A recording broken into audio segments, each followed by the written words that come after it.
আমার খবর।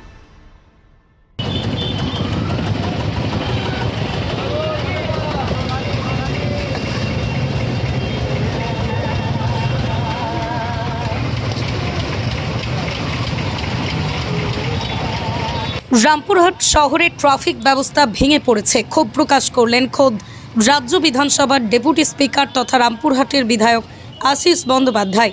ট্রাফিকের বিষয় নিয়ে উচ্চমহলে জানাবার সিদ্ধান্ত নিলেন তিনি। এমনকি বীরভূম জেলা পুলিশের সুপারের কাছেও যানজটের বিষয়টি তুলে ধরবেন তিনি দেখা করে। তীব্র গরমের ফলে নাজেহাল হতে হচ্ছে সাধারণ মানুষকে। আর এর মধ্যেই ঘন্টার পর ঘন্টা দাঁড়িয়ে থাকতে হচ্ছে রামপুরহাটের 14 নম্বর জাতীয় সড়কে। প্রতিদিনই এমনই ভোগান্তির শিকার হতে হচ্ছে সাধারণ মানুষকে। এবার সেই ভোগান্তির কথা স্বীকার করলেন খোদ রাজ্য বিধানসভার ডেপুটি স্পিকার আশিস বন্দ্যোপাধ্যায়। তিনি অভিযোগ করেন, রামপুরহাট শহরে ট্রাফিক ব্যবস্থা চূড়ান্তভাবে ভেঙে পড়েছে। ট্রাফিক নিয়ন্ত্রণ আছে বলে মনে হচ্ছে না, কেউ কোনো নিয়ম মানছে না। তিনি আরও জানান, আমি সাইকেল চাপাও ছেড়ে দিয়েছি যানজটের কারণে। এটা অস্বীকার করার উপায় নেই যে রামপুরহাটের ট্রাফিক ব্যবস্থা একদম চূড়ান্তভাবে ভেঙে পড়েছে। কারণ আমরা নিত্যদিনের যারা এখানে বসবাস করি বা নিত্যদিন থাকি, যারা বাজার করতে যায়, হাট করতে যায়, আমাদের কাছে যেতে যেতে মানুষ অনেকে বলেন। এবং আমরা সত্যি কথা বলতে গেলে যে আমি তো সাইকেল চাপাটা ছেড়ে দিলাম শুধুমাত্র এই ট্রাফিক জ্যামের জন্য। মানে সাইকেল চাপাটাই ছেড়ে দিলাম, কারণ চলতে পারি না তো, আমরা তো আর এই বেঁকিয়ে চুরিয়ে মুখ করে তমুক করে যেতে পারি না।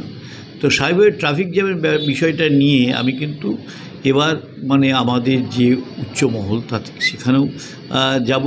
এবং আমি মানে মোটামুটি ঠিক করেছি যে কিছুদিনের মধ্যে আমি এসপি সাহেবের সঙ্গে দেখা করব এবং এসপি সাহেবকেও এই বিষয়টা জানাবো যে এখানকার ট্রাফিক অবস্থা, ট্রাফিক জ্যামের যে অবস্থাটা হয়েছে, যাতে সাধারণ মানুষের দুর্গতির শেষ থাকছে না।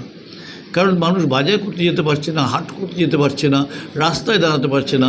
এছাড়া যে মানে যারা রাস্তার ধারে দোকান আছেন তারা পর্যন্ত রাস্তায় নেমে চলে আসছেন।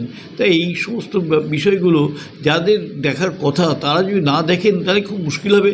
আমি এর আগে দুবার মিটিং করেছি, দুবার বসেছি, পুলিশ প্রশাসনকে নিয়ে, সাধারণ প্রশাসনকে নিয়ে বসেছি, আবারও যদি দরকার হয় আবারও বসবো।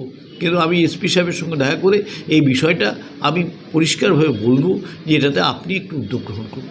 কেবল আশিস বন্দ্যোপাধ্যায় নয়, অভিযোগ করছেন সাধারণ মানুষ থেকে শুরু করে নিত্যযাত্রীরা।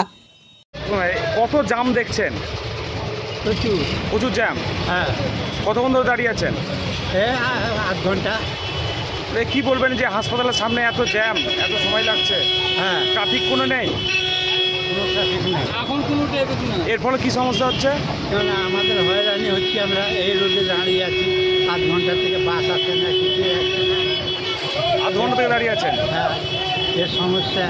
ট্রাফিক আইনের ট্রাফিক পুলিশ থাকার দরকার ছিল। কেন জ্যাম এত মনে হচ্ছে? জ্যাম হচ্ছে, যদি ঠিকমতো রাস্তা ক্লিয়ার থাকে তাহলে তো জ্যাম হবে না, নাই বলে এই অসুবিধা হচ্ছে। ট্রাফিক ব্যবস্থা ভালো না? এই টাইমে কি রোড জ্যাম হয়? হ্যাঁ, প্রতিদিন এই টাইমে জ্যাম হয়। খুব সমস্যা এটা? হ্যাঁ, প্রচণ্ড সমস্যা। আমাদের এইদিকে নলাটি নিউটন যেতেই 1 ঘন্টার বলে নিয়ে আসে। এখানেই প্রশ্ন, যদি রাজ্য বিধানসভা ডেপুটি স্পিকার অসহায় হয়ে যানজটের বিষয় নিয়ে ট্রাফিকে দোষারোপ করেন, তাহলে সাধারণ মানুষ বলবেন কাদের?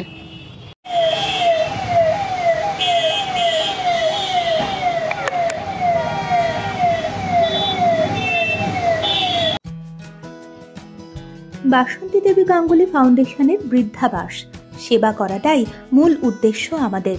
তাই অশীতিপর বৃদ্ধাদের পরম যত্নে আগলে রাখছি আমরা।